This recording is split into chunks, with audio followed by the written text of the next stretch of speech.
Investment advisory and financial planning services are offered through Simplicity Wealth, LLC, and SEC Registered Investment Advisor. SEC registration does not constitute nor endorse of the firm, nor does it indicate that the advisor has attained a particular level of skill nor ability. Investing involves risk of loss. Insurance, consulting, and education services offered through Diamond Life Planning is a separate and unaffiliated entity from Simplicity Wealth. This information is provided as a general information that is not intended to be specific financial guidance. Before you make any decisions regarding your personal financial situation, you should consult a financial or tax professional to discuss your individual circumstances and objectives. Welcome to the Rock My Finances show on K4HD Radio and Talk4 TV, where we put the fun in finance. Join Powerhouse Jennifer Jost, CDFA, CMC, and Private Wealth Advisor, as she collaborates with you to create clarity, control, and confidence with your money, your way. It's not about the zeros, so what is it all about? Let's find out. Now here's your host and weekly friend, Jennifer Jost. Welcome to Rock My Finances. Glad you're all here today. I have an amazing guest. I'm so excited to introduce her to you. It's all about resilient leadership. And if you know anything about me or my story or my past, anything that we talk about on this podcast, you're going to know that I am one resilient woman. And so I cannot wait to have Michelle on here. We're going to have a great conversation. Come on in, Michelle. Great to meet you. Hi, Jennifer. Thank you so much for having me. I'm thrilled to be here. This is going to be a great talk. So Michelle did a TEDx, y'all. TEDx talk, which, is so amazing. So you check her out there for sure. But let me get to some nitty gritty with you, Michelle. Tell me about what got you into resiliency, leadership, all the stuff that you talk about, mental health, everything that you're spending your life doing. What got you into that? Yeah, it's been an evolution to arrive at resilience as a topic. But I will say it started with growing up with my mom, who is bipolar, and caring for her and hanging on for the roller coaster ride of her emotions as a little one, absorbing those emotions, going through my own healing journey as an adult to figure out how that affected me. And then honoring her by wanting to proactively help people feel better without waiting to hit burnout or waiting to hit depression. So it's been sort of a labor of love, right? Like I had a story, I told my story on the TED stage about my mom, what that was like. It led me to write a memoir about my mom. But then ultimately I was like, why are we waiting to talk about this? Why are we not talking about it ahead of time? And why didn't my mom do things proactively? Why did she just wait until she hit, a manic episode or, a breakdown? So I decided to flip it on its head and say, let's start talking about what we can be doing, what we have agency over every day to preserve our well-being and take better care of ourselves. I love that. And I'm going to dive in with that word agency. Yeah. So I have friends that use it, friends that have no idea what it means. What is your definition of agency? I think it's just to remember where the line in the sand is that you have control over, where you have empowerment versus what is on the other side of that line that you don't have a say in. So it's really reclaiming what is ours is how I see it. I like that. So I would say it's my responsibility. Yeah. Agency is something that I can control my emotions. I can control my words. I can control my behavior and my actions, my thoughts, feelings, all that. That's my responsibility. So I just had a friend the other day tell me, she was complaining about her friends and she was saying he made her do this and he took all her power away. And I thought, no, he didn't. Yeah. She gave him her power. He can't make her do anything. Like she chose to do that. Yeah. So she's not claiming her own agency. Does that make sense? Is that a right statement? Correct. Absolutely. Absolutely. I want to learn how to use that word agency better because I know it's coming out a lot more. Yeah. That's great.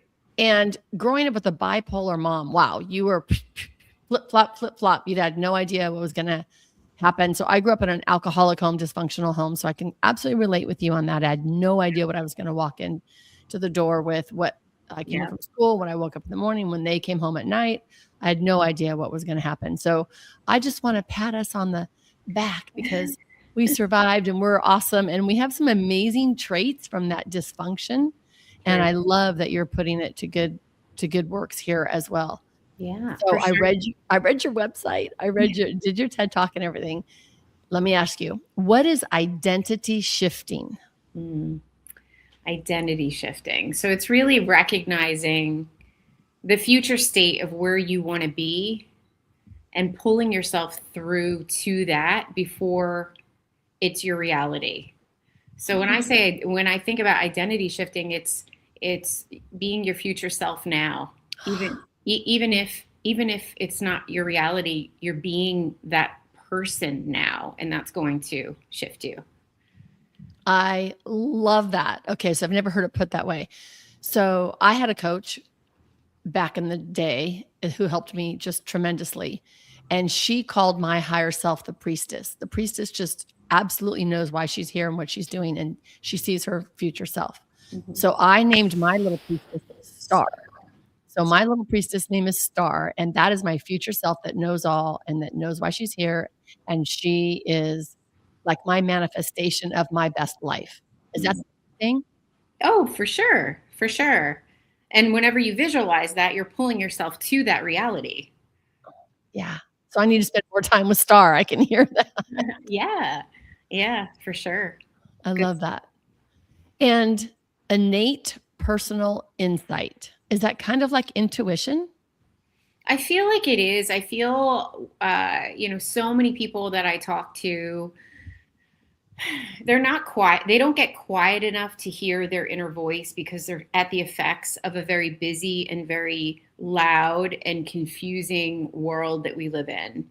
And yeah, I would say, and most people are waiting for their external circumstances to be different instead of realizing that it can come from within by just going and getting connected to that inner self and that inner guidance, and that peacefulness that we forget is easily accessible to us if we just turn off the noise, which is not easy, right? It's a practice, and it's a dopamine hit to continuously be hit with information and correspondence and whatever. It's giving us that dopamine fix. So it's really hard to go within and be quiet and connect to your inner voice that knows exactly what the next step should be for you.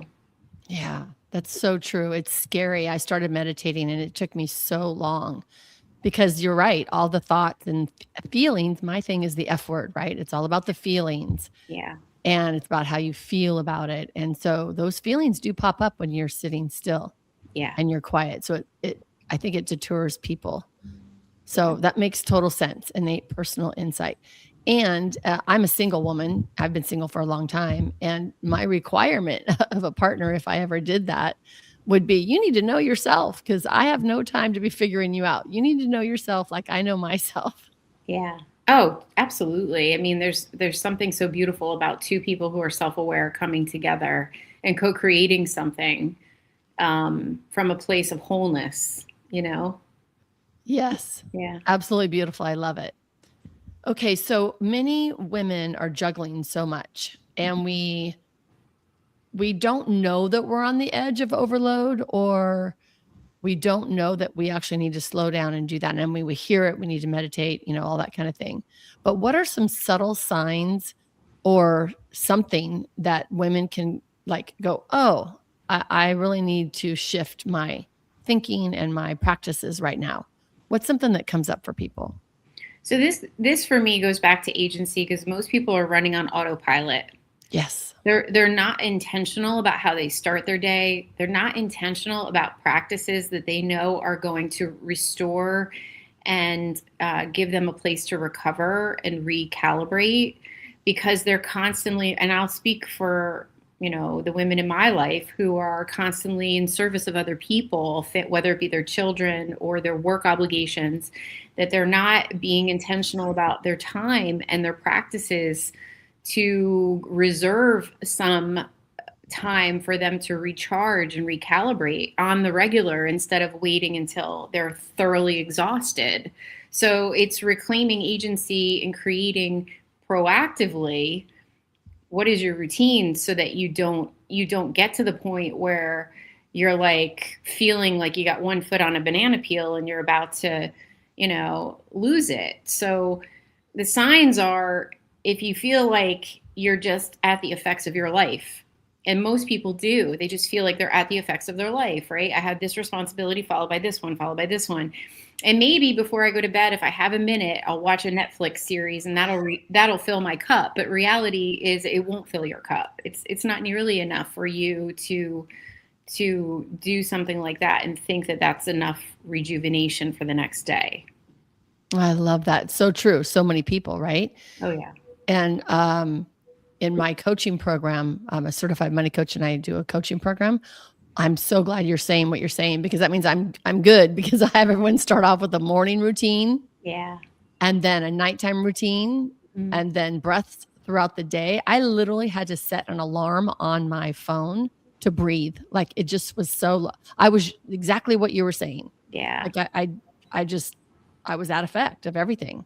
And it was scary to slow down. I think most people don't realize how powerful reserving a small amount of time for themselves in the beginning of the day is, because it is a signal to your day that I'm the one in the cockpit of my life, and I choose to start my day with some intentionality so that I get to say how things go. It's not like, you don't have to do 15 things. It's just about having a slow morning, a calm morning, an intentional morning.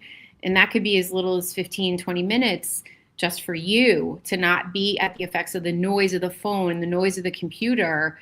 But that has a domino effect to your energy and how you show up throughout the day. So it's I don't like people to think of it as something that is just something else they have to do to feel good. I want them to realize, no, try it. Give yourself 15 minutes just for you in the morning and see the difference yourself of how you feel as you drive to work or start your morning after you've replenished yourself a little bit. I love that. What are some things that they should start to test out? Because I know some things work for other people, but in that 15 minutes. It's funny, like Jay Shetty talks about how you shouldn't grab your phone when you wake up. And it's a little thing like that. Come on, like, there's a lot of noise, whether it's social media or your email, your brain is just waking up. It's very tender in those moments. It oftentimes, if you don't look at your phone and you go and you take a shower, you'll have brilliant ideas, but those brilliant ideas would never surface if you were like checking out the news for 45 minutes, because it would get lost in the sauce. So, for me, it's like, take 15 minutes, don't look at your phone, maybe sit down, have a cup of coffee or a cup of tea, maybe reflect on 3 things that are going well in your life. Because if we reflect on the things, if we give that our attention to start the day, we're giving ourselves a shot at having a good day, versus being at the effects of the news and all the things you can't impact, the things that piss you off. Like, give yourself a shot to have a good day. Just sit down, have a cup of coffee, light a candle. Think about some things that really make you feel good, that are going well, and give yourself that oxygen mask. I love that. I have been doing, and mine shifts throughout the years. So it's so cold here right now. It's wintertime. So I'm staying in bed and I'm doing my red light therapy in the morning. I do like a 5-minute of journaling, 5-minute of music, and then 5-minute of movement. But I've changed all that to my red light therapy right now. And you're right. The ideas are amazing. I have my phone in the other room, so I don't pick it up, because that, like you said, just blows it all out. You just never know what's going to happen after that. Yeah. I love that. So what does, let me ask you this. Do you see a difference when you are training these people? I know you have huge credentials and you're going to corporate and you're helping corporate figure out resiliency, and just mental health goes along with all of that. Do you see a difference in men and women that are stepping into the resiliency? I see a difference in that when I first start, for example, to coach someone, they often don't have any structure in their life to fill their cup, and just giving them micro shifts. I'm all about micro shifts. Like, don't try to boil the ocean. Just kind of do one or two things, see how that feels, and do it consistently, and then come back and talk to me. So I see the greatest difference is like, is in something as simple as the morning routine and being held accountable to that, right? Like being held accountable to try that 3 times for the first week. And well, if that went well, then maybe next week you do it for 5. Like, it's completely up to you. But giving them a chance to feel different and feel better is amazing, because they do. And so if you can get that foundation in place, then it's like, okay, well, what else could I be doing that's going to help me feel good? I think we forget how good we can feel, because we become so, on the hamster wheel of responsibility that, we think that what we're tolerating is okay. But I reintroduce to people like, no, you can and you should feel better, and you can do that just by doing small little things. I love that. And you're right. And we can and should. We don't realize that when we do feel better, it's like, wow, how come I haven't felt like this?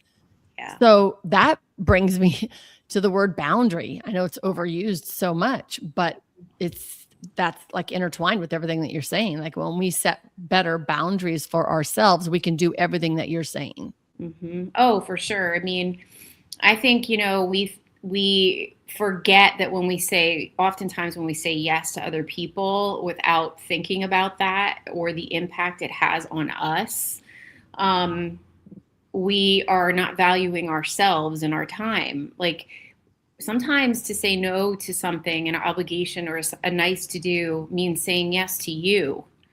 And if you need to maybe take inventory and say, am I saying yes to me enough? That could be the very first step. We're givers as women. We're givers. Someone asked you to do something. I'm not letting them down, but are you letting you down? So you have to think about that and just create more of a balance with that. And honestly, people will treat you the way that you, whatever you tolerate, right? Like, we teach people how to treat us by what we tolerate. So if someone's constantly, encroaching on a boundary and not respecting you, that's a problem. That's a problem. You have to retrain them, like, I love that saying, you're the CEO of your life. You can hire, fire, demote anyone else around you, but you ultimately are the CEO. You get to say who gets your attention, who gets your focus, who is the most in your ears, because those ears are precious. So we have to do that. We have to do a better job. I love that. And then a lot of women, we are leaders. We're leaders at work. We're leaders at home. We're leaders in our community. And then we'll do so much for our community, like you said, instead of ourselves. And the best thing we can do is be a role model of taking care of ourselves for our community. And that starts with your energy before you even open your mouth. I just did a post on calm energy and calm leadership. Oh. Like, how you show up before you even speak, people pick up on that. You can either create a sense of calm, a sense of confidence within your team, or chaos, right? So a regulated leader influences people around them. So what does it take to be regulated? Well, you have to fill your cup. You have to be balanced. You have to have had a good night's sleep. You have to have taken a few moments for yourself. Then that gives you capacity to show up as that calm, leader that other people are going to pay more attention to, because your presence is loud. I love that, because we are, as Oprah said, we're responsible for the energy that we bring into the room. So true. And it's catchy. It is. It is. But also, like, the leaders that inspire you, you're like, wow, why are they so unshakable? And it's because they're grounded. It's because they're nourished. It's because they've created that balance so they can show up that way. And I think that's kind of how I want to influence the people around me, is how I show up and handle scenarios, gives them maybe some inspiration that they can do the same. I love that.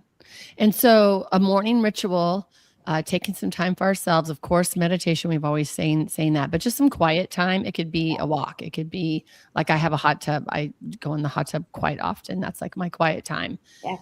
What, like an evening ritual? I mean, because for me, I have to wind down before I can go to sleep in order to wake up the time I want to wake up. Does that make sense? Yeah. Oh yeah. Well, how about just guarding your sleep? Most people don't guard their sleep. Like, I love an evening ritual, but you can have an evening ritual if you're only giving yourself 6 hours of sleep because that's what you've been running on and you don't know any different.